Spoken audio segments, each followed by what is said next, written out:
Halo semuanya, coba deh bayangin, ada sebuah daratan yang namanya aja artinya tanah rawa. Terus bayangin kalau daratan yang sama itu ternyata bisa mengubah total arah sejarah sebuah Nusantara. Kedengarannya mustahil ya, tapi ternyata enggak. Inilah kisah luar biasa dari Kerajaan Demak. Sebuah titik balik besar. Wah, itu kan klaim yang gede banget ya buat satu tempat. Jadi pertanyaannya, gimana ceritanya sebuah daerah pesisir bisa dapat gelar sebesar itu? Emangnya apa sih yang terjadi di Demak sampai jadi sepenting itu? Nah, ini dia nih yang ironis. Di balik semua gelar megah tadi, nama Demak itu sendiri artinya ya tanah rawa. Kontras banget kan? Dan inilah inti dari cerita kita. Transformasi dari sepetak tanah lembab menjadi pusat peradaban yang mengubah segalanya. Oke, kita mulai dari awal ya. Gimana ceritanya tanah berawa ini, yang letaknya di pesisir utara Jawa, bisa jadi pusat perdagangan, transportasi, dan ini yang paling penting, pusat penyebaran ide-ide baru yang dampaknya luar biasa. Jadi bisa dibilang, geografi itu ya takdirnya Demak. Coba lihat deh jaringan sungainya. Ini tuh kayak jalan tol alami yang nyambungin hasil bumi dari pedalaman langsung ke para pedagang di lautan.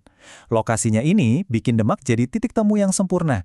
Bukan cuma buat barang dagangan, tapi juga buat ide-ide baru dari seluruh penjuru dunia.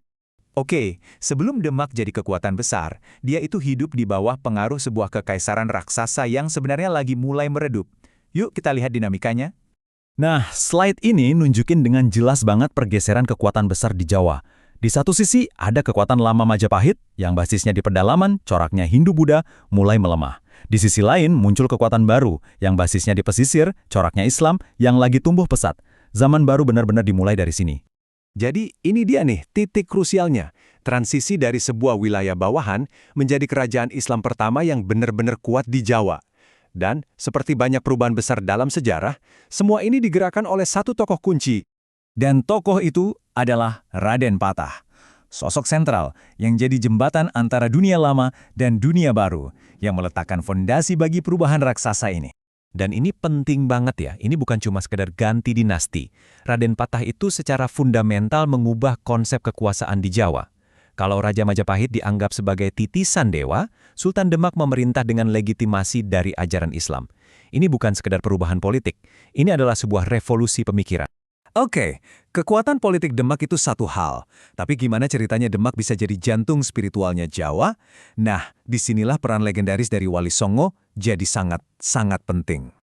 Strategi mereka ini, wah, cerdas dan damai banget. Seperti yang bisa kita lihat, mereka masuk lewat perdagangan, berintegrasi lewat perkawinan, dan menyebarkan ajaran lewat dakwah yang akomodatif. Tokoh seperti Sunan Kalijaga misalnya, pakai budaya lokal, kayak wayang, buat bikin Islam itu terasa dekat dan nyambung dengan jiwa masyarakat Jawa, bukan sebagai sesuatu yang asing. Nah, ini dia, simbol fisik dari peran baru Demak. Masjid Agung ini bukan cuma tempat ibadah. Ini adalah pusat saraf kerajaannya. Bayangin aja, disinilah para wali dan sultan ngumpul buat musyawarah, buat bikin keputusan-keputusan yang menentukan nasib seluruh Jawa. Dengan fondasi yang sekuat ini, Demak pun tumbuh jadi kekuatan militer yang tangguh dan disegani. Tapi ya gitu, seperti banyak kerajaan besar lainnya, puncaknya diikuti oleh kemunduran yang cepat. Timeline ini nunjukin betapa cepatnya Demak naik dan turun. Dalam waktu singkat, mereka berekspansi sampai menguasai hampir seluruh pesisir utara Jawa. Tapi semua itu mulai retak karena konflik perebutan kekuasaan setelah pemimpin kuat mereka, Sultan Trenggana, wafat.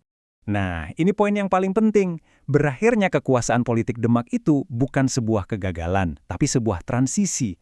Fondasi politik dan spiritual yang mereka bangun itu diwariskan ke kerajaan-kerajaan penerusnya, kayak Pajang dan Mataram Islam. Jadi bisa dibilang, DNA-nya Demak itu terus hidup. Ini membawa kita ke warisannya. Setelah kekuasaan politiknya hilang, apa sih yang tersisa dari kekuatan Demak sampai hari ini? Identitas Demak itu udah bertransformasi. Dari yang tadinya pusat kekuasaan politik, sekarang Demak dikenal sebagai kota wali, pusat ziarah Islam yang sangat penting di Jawa. Kekuasaan politiknya mungkin udah nggak ada, tapi Demak terus menjaga memori sejarah dan makna spiritualnya bagi jutaan orang sampai detik ini. Jadi kita balik lagi nih ke pertanyaan awal. Gimana caranya Tanah Rawa bisa mengubah arah sejarah?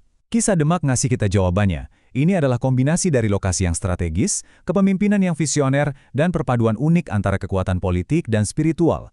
Kisah ini ngebuktiin bahwa lanskap yang paling sederhana sekalipun bisa jadi titik balik peradaban. Luar biasa banget kan ceritanya?